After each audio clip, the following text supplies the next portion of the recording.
வெண்டிக்காய் சாம்பாருக்கு ஒரு குட்டி டிப்ஸ் இன்னைக்கு. எப்பயுமே வெண்டிக்காவை தனியாக வணக்கணும், நல்லா உப்பு போட்டு. அப்புறம் அந்த வளவளப்பு இருக்காது வெண்டிக்காவை பொறுத்த வரைக்கும்.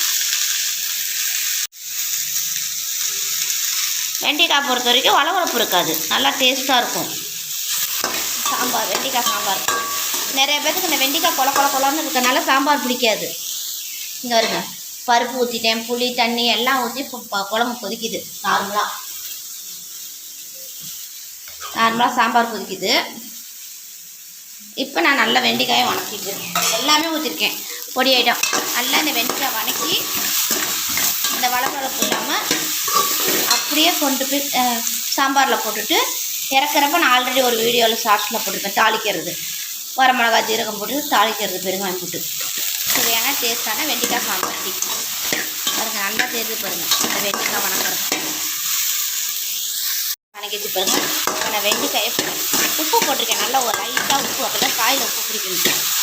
சாம்பார் ரெடியாக போச்சு. ஒரு 5 நிமிஷம் ஸ்கூலுக்கு குழந்தைங்களுக்கு இப்படி டக்குன்னு சமைச்சு கொடுத்துக்கலாம். வெண்டிக்காய் போட்டு வெண்டிக்காய் சாம்பார் ரெடி. எந்த வளவளப்பும் இல்லை பாருங்கள், வடசட்டியே பிசு பிசுப்பே இல்லை பாருங்கள், நார்மலாக இருக்கும். 2 சொட்டு எண்ணெய் தான்.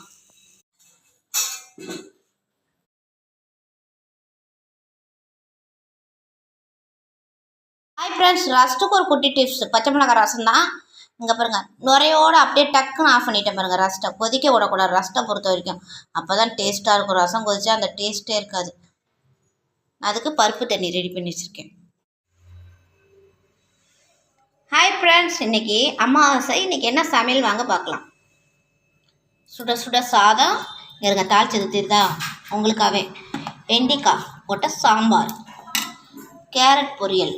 நான் இன்றைக்கி பாருங்கள் பீஸாக வச்சுருக்கேன், சீவில் பருப்பு, நெய் உருக்கி வச்சுருக்கேன் பாருங்கள். பச்சை மிளகா ரசம். இந்த வீடியோ பிடிச்சிருந்தா லைக் பண்ணுங்கள், ஷேர் பண்ணுங்கள், கமெண்ட் பண்ணுங்கள்.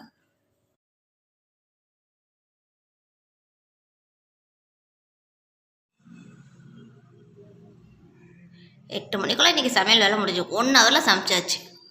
சிம்பிள் சமையல் தான்.